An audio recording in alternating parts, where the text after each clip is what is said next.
शेळ्यांना बाजूला करा, वाघांना पुढे आणा. संतोष बांगर यांनी श्रीकांत शिंदे यांच्यासमोर डरकाळी फोडली.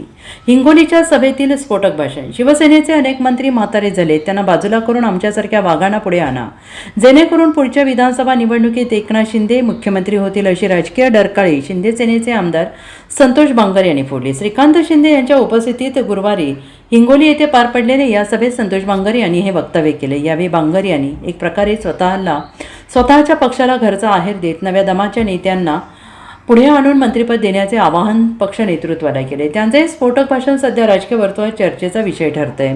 अनेक मंत्री घोड्यावरून शेळ्या हाकत आहेत. फोन केला तर फोनचा रिप्लाय सुद्धा देत नाही. ते मंत्री पक्षाला कमजोर करण्याचं काम करत आहेत. काही जण नुसते लोकांमध्ये जातात, परंतु काही काम करत नाही. मंत्री प्रकाश आंबेडकरांना कधीही फोन केला तर ते उचलतात, समस्या ऐकून घेतात. मात्र अनेक मंत्री म्हातारे झाले, त्यांना ऐकू येत नाही. त्यांना पदावरून बाजूला करा. या शेळ्यांमागे वाघ दडले आहेत, त्यांना पुढे करा, म्हणजे 2029 एकनाथ शिंदे मुख्यमंत्री होतील, असं संतोष बांगर यांनी म्हटलंय.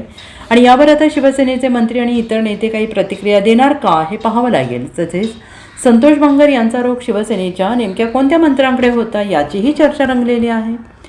का तुम्हाला सांगतो, कारण की साहेब किती मोठ्या मीटिंग मध्ये, किती मोठ्या कामामध्ये जर असला आणि आम्ही जर फोन केला तर साहेब त्यांचा फोन आम्हाला रिटर्न येतो. काय काम आहे विचारून ते काम विचारपूर्वक तुम्हाला सांगतो पार करतात. पण साहेब बाकीच्या मंत्र्यांचं जर तुम्ही जर बघितलं तर तुम्हाला सांगतो घोड्यावरूनच शेळ्या राखायचे, घोड्यावरूनच शेळ्या हाकायचे. साहेब हे कुठेतरी आपल्याला आपल्या पक्षाला कमजोर करण्याचं काम हे लोक करत आहेत. हे आपण जबाबदारी आपण तुम्हाला सांगतो की आम्हाला माहित आहे की तुम्ही हुशार आहात, तुम्ही पहिल्या इंग्रजांसारखे नाही, आपल्याला तळागाळातलं सगळं माहित आहे. पहिल्यांदा साहेब इमानदारीने माझ्या दोन्ही लेकरांचे होते, त्यावेळेस आमदार होतो, मी जिल्हा प्रमुख होतो, एकदाही फोन उचलला नाही, मला घोडे नंबर माहित नाही. पण सन्माननीय श्रीकांत शिंदे साहेबांची सुद्धा तीच परिस्थिती आहे. केव्हाही जर फोन केला तर तुम्हाला सांगतो त्या फोनला प्रतिसाद असतो आणि काम जाग्यावरतीच त्या ठिकाणी करण्याची ताकद जर गुणामध्ये असेल तर श्रीकांत शिंदे साहेबांकडे असतात. तर बाकीच्या मंत्र्याला जर आम्ही फोन केला तर साहेब आमचा फोनही जात नाही आणि रिटर्न तिकडून फोनही येत नाही. म्हणून साहेब म्हणाल जास्त जर बोललं तर तुम्हाला माहिती आहे पुन्हा रतनाचा राक्षस होतो साहेब.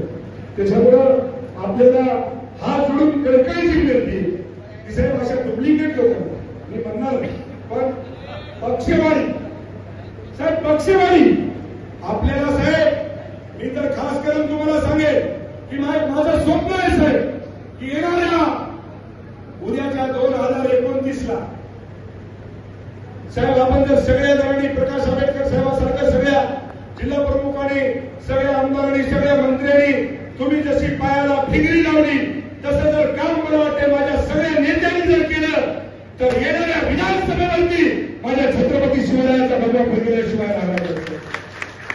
पण साहेब काहीच नाही, नुसतं लोकांमध्ये जायचं आणि असं करायचं साहेब होत नाही. साहेब मोठाले झालेले आहेत, यांना बाजूला मी म्हणणार पण यांना चांगली जबाबदारी घ्या.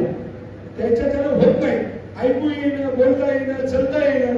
साहेब एम पोरं आहेत ना, शेळ्या बाजूला करा साहेब, त्या शेळ्याच्या मागे वाघ नसले, त्या वाघाला जर मला वाटतं आपण जर पुढे जर केलं तर निश्चितपणे शिवसेनेला येणाऱ्या 2029ला पुन्हा एकदा सन्माननीय शिंदे साहेब हे मुख्यमंत्री झाल्याशिवाय राहणार नाही, एवढी मला खात्री आहे. Bureau report, SBN Marathi, Hingoli.